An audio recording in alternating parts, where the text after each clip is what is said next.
Cadet Rebecca Foster clutched her worn duffel bag tighter as the transport shuttle's doors hissed open. The artificial gravity hit her stomach as she stepped onto Kepler Station, and she had to pause for a moment to steady herself. This was it. After 2 years of applications, tests, and interviews, she was finally here at the most prestigious military academy in the galaxy. But looking around her fellow cadets, Becca felt like she'd made a terrible mistake. The first thing that hit her was the sheer size of everyone else. Towering above her were the Crothry warriors, each one standing at least 8 feet tall with lean, muscled bodies covered in dark scales that gleamed under the station's bright lights. Their hands ended in razor-sharp claws that looked like they could slice through steel, and their faces were angular and predatory, with bright yellow eyes that seemed to track every movement around them. When they walked, their feet made soft clicking sounds against the metal floor, like a cat's claws on hardwood. Even more intimidating were the Vexti cadets. They moved so fast that Becca's eyes could barely follow them. One moment a Vexti would be standing across the docking bay, and the next second they'd be 20 feet away, having moved in what looked like a blur of silver skin and flowing limbs. Their bodies were sleek and hairless, with elongated heads and large black eyes that never seemed to blink. Everything about them screamed speed and deadly precision. Then there were the Thorgrim, who looked like living tanks. Each one had to weigh at least 400 pounds, all of its solid muscle wrapped in natural armor, plating that covered their gray skin like scales. When they walked, the metal deck plates actually groaned under their weight, and other cadets had to step aside to make room. Their faces were broad and flat, with small dark eyes set deep in bony ridges, and when they spoke, their voices rumbled like distant thunder. Becca felt tiny standing among all these alien warriors. At 5 feet 6 inches and barely 140 pounds, she looked like a child who had wandered into the wrong place. Her brown hair was pulled back in a simple ponytail, and her standard-issue uniform hung loose on her small frame. Back on Earth, she'd been considered tough. She'd grown up in Detroit, joined the military at 18, and had served 2 tours as an infantry soldier. But here, surrounded by beings who looked like they could snap her in half without effort, she felt completely out of place. "Look at that," she heard a Crothry cadet say to his friends, his voice a low hiss. His mandibles, the insect-like parts around his mouth, clicked together, and what she was learning was their version of laughter. They actually let a human into the academy. The group of Crothry cadets burst into their clicking laughter, and soon other aliens joined in. A Vexti zipped over so quickly that Becca jumped, appearing right next to her in the blink of an eye. "Are you sure you're in the right place, little one?" The Vexti asked in a voice like wind chimes. "The civilian transport leaves in an hour." Becca's cheeks burned with embarrassment, but she kept walking forward with her head held high. She'd dealt with bullies before, and she wasn't about to let these aliens see her break down on her first day. Still, she couldn't help but wonder what the Academy officials had been thinking. Out of 2,000 cadets from 47 different species across the galaxy, only 3 humans had been accepted. 3. And looking around at the incredible physical abilities of her new classmates, she was starting to understand why. The orientation took place in a massive assembly hall that could hold all the new cadets. Commander Thexval, a scarred Crothry veteran with missing eye and claw marks across his face, stood at the front of the room reading out squad assignments. His voice boomed across the hall without needing any amplification. "Crimson Squadron," he announced. "Foster, Rebecca. Wilson, Tom. Parker, Amy." Becca made her way through the crowd to find her new squad mates. She spotted them sitting in a corner of the mess hall that seemed almost empty compared to the rest of the busy room. Tom Wilson was a thin, quiet guy from London who looked like he'd rather be anywhere else. He wore thick glasses and kept adjusting them nervously as he watched the other cadets. Amy Parker was stockier and had the confident bearing of someone who'd seen combat before. Her accent marked her as being from somewhere in Scotland. But what really caught Becca's attention were the other beings sitting with them. There was Geth, a Crothry who looked uncomfortable and kept his claws retracted, unusual for his species. Next to him sat Ziv, a Vexti who moved with none of the lightning speed of his people. Instead, he moved carefully and deliberately, like someone learning to walk again. "Well," Amy said, raising her protein drink in a mock toast. "Looks like we're the rejects table." Tom pushed his glasses up his nose. "Speak for yourself." "I scored in the top 5% on technical aptitude. And yet here you are with us," Amy pointed out with a grin. Becca sat down and looked around at her new squad. None of them looked like the elite warriors she'd expected to train alongside. They looked like misfits, outcasts, the ones who didn't quite fit the mold of what a galactic defender should be. Maybe that was exactly what she needed. The first month at the Galactic Defense Academy felt like drowning in slow motion. Every morning, Rebecca Foster dragged herself out of bed with new bruises and cuts from the previous day's training. Her body ached in places she didn't even know could hurt, and she was starting to wonder if the instructors were trying to kill her. The combat simulations were the worst part of each day. Rebecca would stand in the training arena, wearing the standard protective gear that felt heavy and awkward on her smaller frame, watching as her alien classmates performed feats that seemed impossible. The Vexti cadets moved like they had lightning in their veins. One second they'd be standing across the arena, and the next they'd be behind their target, having struck 3 vital points before their opponent could even turn around. Their movements were so fast that Rebecca's human eyes couldn't track them properly. All she'd see was a silver blur, then hear the simulation computer announce another kill. The Crothry weren't much better. During obstacle courses, Rebecca watched in amazement and horror as they simply tore through barriers that were supposed to test climbing and problem-solving skills. Their claws could slice through metal like it was paper, and their natural strength let them bend titanium support beams with their bare hands. What took Rebecca 20 minutes of careful planning and climbing, a Crothry could accomplish in 30 seconds of pure destruction. But the Thorgrim were perhaps the most terrifying of all. During endurance tests, Rebecca had watched one of them take direct hits from training weapons that would have put her in the medical bay for a week. The massive alien had just shrugged off the attacks like they were gentle taps, his natural armor absorbing impacts that would shatter human bones.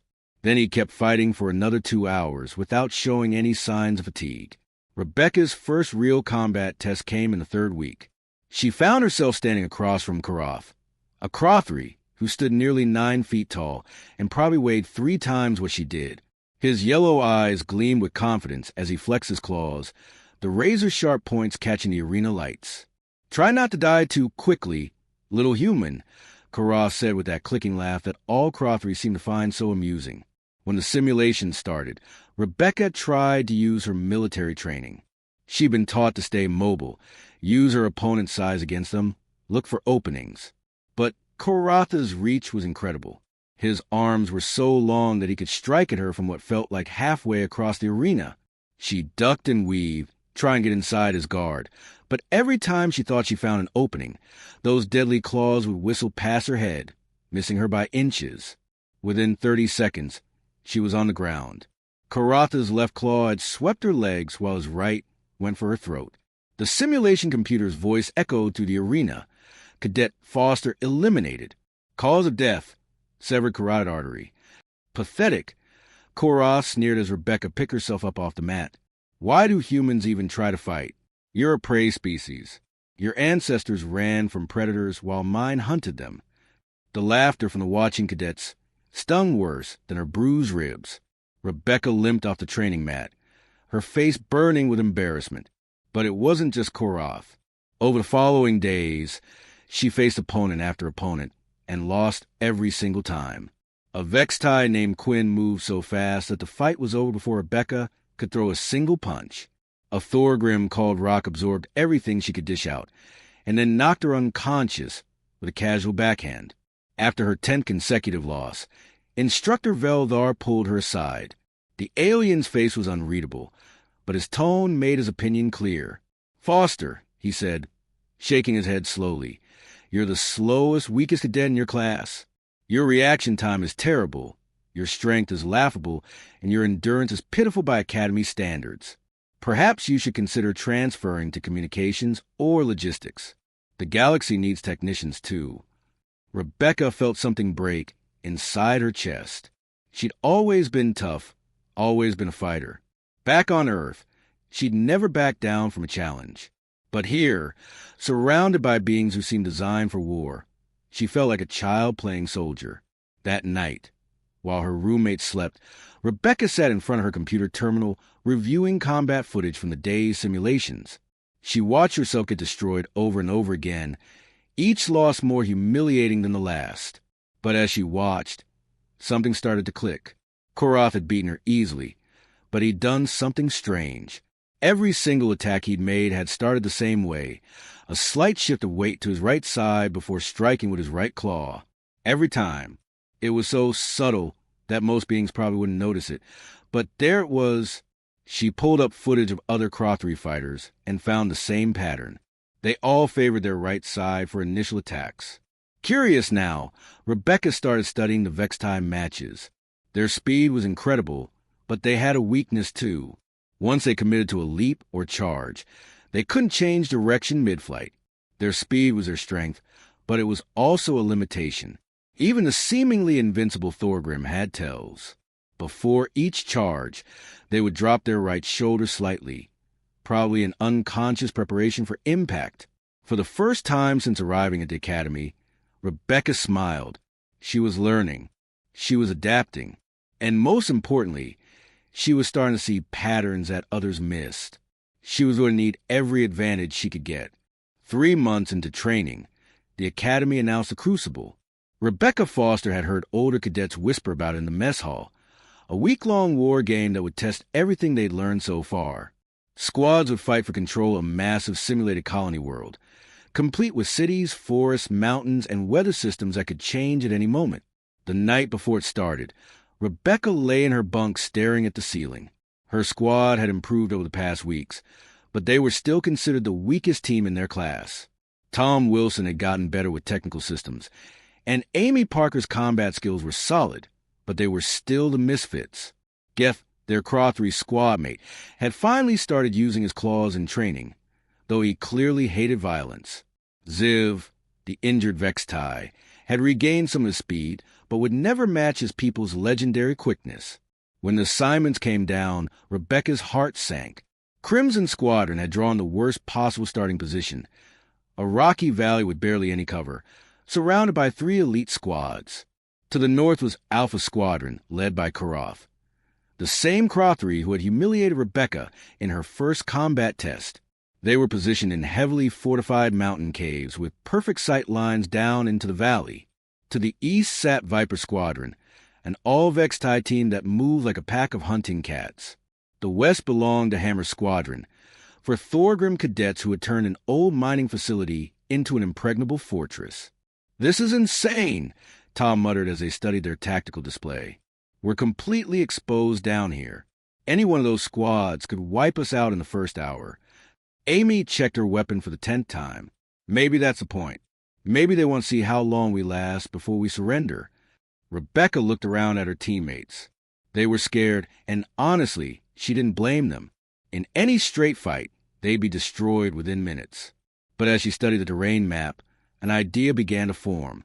"You're right," she told them. "We can't win this straight up.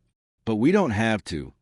The first day of the Crucible, explosions echoed across the valley as other squads engaged in fierce battles. Alpha Squadron had already launched 2 probing attacks against Hammer Squadron, testing their defenses. Viper Squadron was using hit-and-run tactics, striking fast and disappearing before their enemies could respond. It was exactly what everyone expected. Elite warriors fighting like elite warriors. But Crimson Squadron had vanished. While the other teams focused on direct combat, Rebecca had led her squad through a network of abandoned mining tunnels that honeycombed the mountain. They emerged miles from their starting position, behind enemy lines. Instead of fighting, they started sabotaging. Tom used his technical skills to hack into Alpha Squadron's communication systems, feeding them false information about Viper Squadron's movements. Soon, the proud Crothery warriors were chasing ghosts, wasting ammunition and energy on empty positions. Amy, meanwhile, had found Hammer Squadron's supply depot, a supposedly secure facility that the Thorgrim had filled with extra food, water, and ammunition. She didn't destroy it outright.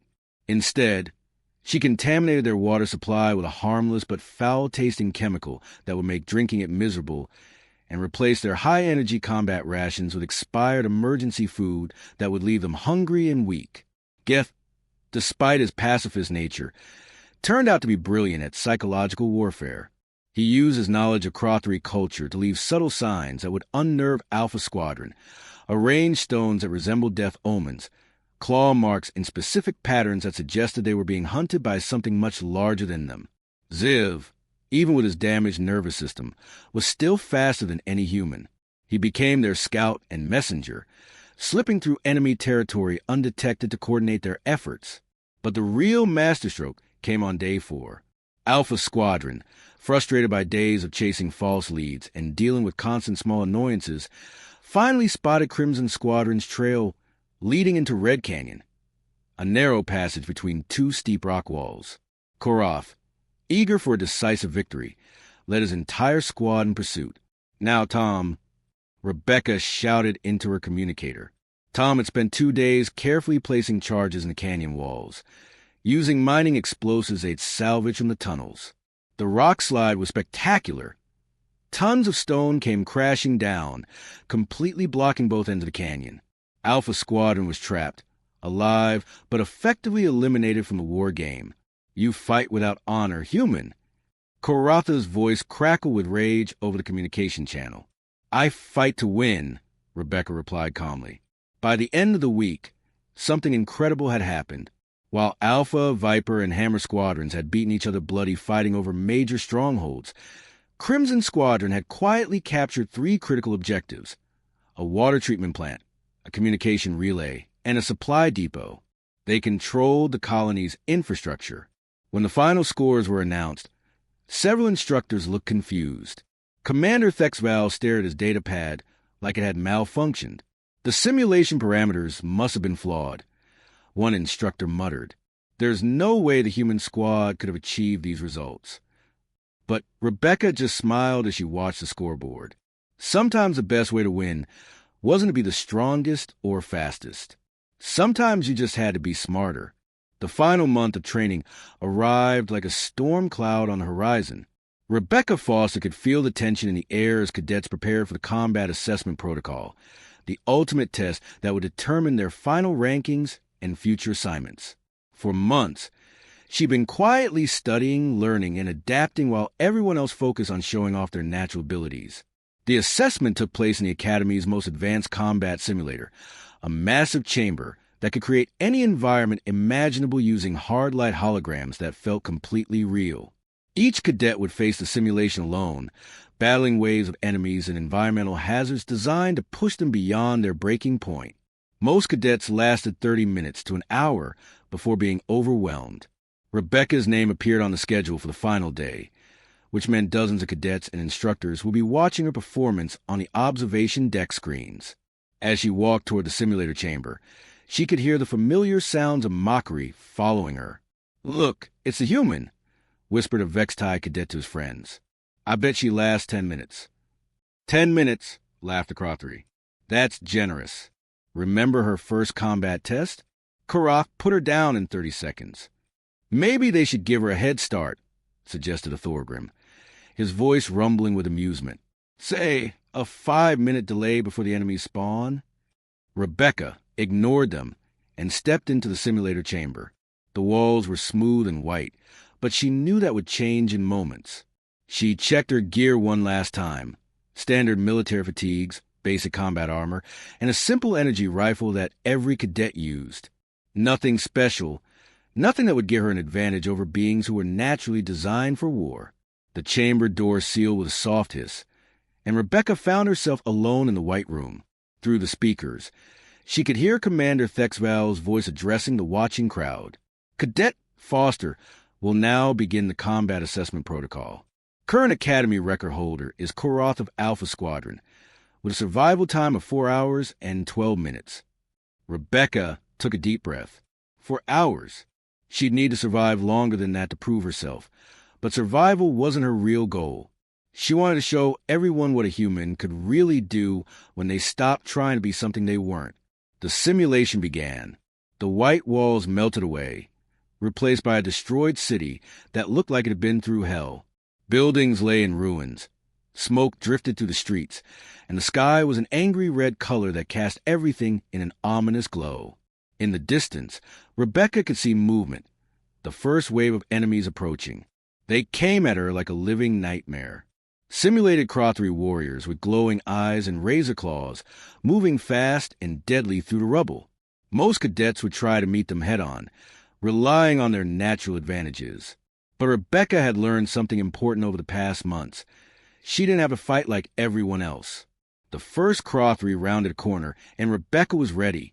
Instead of facing him directly, she positioned herself next to a damaged wall. When he lunged at her with his right claw, just like she'd observed in months of study, she rolled aside and kicked out a weakened support beam. The wall collapsed on top of him, eliminating the threat without a single shot fired. The second wave brought Vextai enemies, moving like silver lightning through the ruins. But Rebecca had learned their patterns too. They couldn't change direction once committed to an attack. She led them into narrow alleyways where their speed became a disadvantage, then used debris to create obstacles that turned their momentum against them. Hour after hour, the simulation threw everything at her. Environmental hazards that would have crushed most beings barely slowed her down. She learned to read the subtle warning signs and move before disaster struck. Enemy formations that should have overwhelmed her were turned into chaos as she used their own tactics against them. She improvised weapons from rubble, turning broken pipes into spears and using damaged vehicles as mobile cover. When enemies tried to surround her, she led them into traps she prepared using the urban environment. When they adapted to her tricks, she adapted faster, always staying one step ahead. The watching cadets had long since stopped laughing. Through the observation windows, Rebecca could see them staring at the screens in growing amazement. Even the instructors were leaning forward, studying her every move. After 6 hours and 23 minutes, the simulation finally ended. Rebecca stood alone in a field of defeated enemies, barely breathing hard. She'd lost count of how many she'd eliminated, but the computer hadn't. The simulator chamber walls returned to white, and Rebecca walked out to absolute silence. The observation deck was packed with cadets and instructors, all staring at her like they'd seen a ghost. Then the scores appeared on the main display, and the silence turned into shocked gasps. Cadet Foster Rebecca, kill ratio, 847-1, new Academy record. Tactical adaptability, 99.7%, new Academy record. Survival time, 6 hours, 23 minutes, new Academy record. Overall combat effectiveness, 98.9%, new Academy record. Karaf, who had mocked her on her first day, stood with his mouth open. The Vextai, who had called her slow, were looking anywhere but at her face. Even Commander Thexval seemed stunned, staring at the numbers like they couldn't be real. Rebecca had just shattered every combat record in the Academy's 400-year history. The faculty chamber buzzed with nervous energy as alien instructors gathered around holographic displays that showed every second of Rebecca Foster's unprecedented performance. The room was filled with the Academy's most senior staff, veterans who had seen thousands of cadets pass through their training programs over decades of service. None of them had ever witnessed anything like what they'd just observed. Commander Thexval stood at the center of the room, his scarred face reflecting the blue glow of the combat footage that played on repeat. The same human cadet who had seemed so weak and unremarkable was systematically destroying enemies that had defeated some of their most promising warriors. It defied everything they thought they knew about combat effectiveness. "How is this possible?" the commander asked, his voice carrying confusion that everyone in the room felt. "According to every metric we use to measure combat potential, humans should be near the bottom of galactic species rankings." Dr. Wexlin, the Academy's chief analyst, manipulated the floating data streams with his tentacled appendages. Charts and graphs filled the air around them, showing detailed breakdowns of Rebecca's performance. "The human doesn't possess any single overwhelming advantage," he said, his translator converting his clicks and whistles into standard galactic speech. "She's not the fastest, strongest, or most durable. Her reflexes are average, her natural weapons are non-existent, and her armor is standard issue." "Then how did she achieve these results?" asked Instructor Veldar, the same alien who had once suggested Rebecca transfer to communications. Dr. Wexlin highlighted a specific graph that made several instructors lean forward in surprise. "Look at this adaptation curve." Most species show gradual learning over time. They get better at combat through repetition and muscle memory. But humans are different. The graph showed Rebecca's performance improving at an exponential rate throughout the 6-hour simulation. Every encounter taught her something new, and she applied that knowledge almost instantly to the next challenge. She's like a living tactical computer. Dr. Wexlin continued, his excitement growing as he analyzed the data. Watch this sequence where she faces her 15th Crothry opponent. She doesn't just avoid his attacks. She predicts them based on patterns she observed from the previous 14 encounters.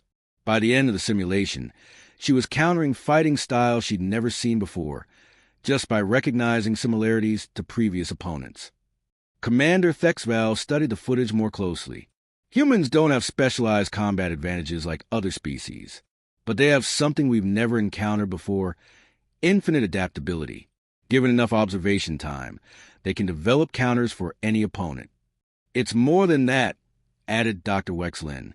Most species rely on their natural advantages and fight within predictable patterns. Crothry use their claws and strength. Vextai use their speed. Thorgrim use their armor and endurance. But humans use everything. They turn the environment into a weapon. They exploit psychological weaknesses. They improvise constantly. The implications of this discovery sent ripples of excitement and concern through the faculty. If one human could achieve these results, what could a whole unit of them accomplish?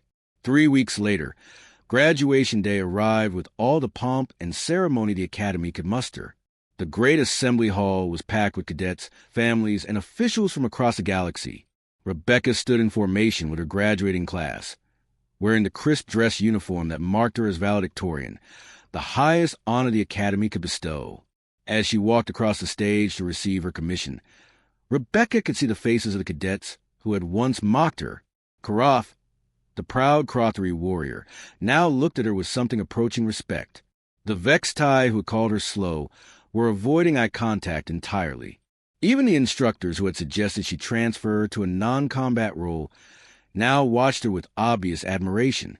Lieutenant Rebecca Foster, Commander Thexval announced as he handed her the golden insignia of rank, valedictorian of the Galactic Defense Academy, class of 2387. The applause was thunderous.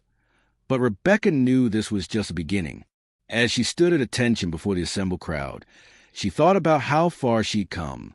6 months ago, she'd been the laughingstock of the Academy, the weak human who didn't belong among galactic warriors. Now she stood as proof that strength came in many forms. What Rebecca didn't know was that her performance had already sent shockwaves through the highest levels of galactic government. Priority messages were racing across space-time communication networks, reaching the desks of military commanders and political leaders on dozens of worlds. The Galactic Defense Force had quietly begun recruiting more humans, recognizing that they had stumbled upon the ultimate strategic asset. On the edges of the galaxy, an ancient threat was stirring. The Void Swarm, a collective intelligence that had consumed entire star systems, was beginning its march towards civilized space once again. Previous attempts to stop them had failed because the swarm adapted to conventional tactics faster than defenders could develop new ones. But the swarm had never faced an enemy that could adapt and evolve faster than they could. They had never encountered humans, the species that had survived ice ages, plagues, wars, and disasters by being more adaptable than any threat they faced. The swarm was about to learn why humans call themselves the ultimate survivors. As Rebecca received her commission as a lieutenant in the Galactic Defense Force, she looked out at the sea of alien faces that had once dismissed her. The same beings who had laughed at the weak human cadet now watched with respect and perhaps a little fear as they realized what they had underestimated. Rebecca smiled. They had laughed at the human cadet. They weren't laughing anymore. And across the galaxy, humanity was just getting started.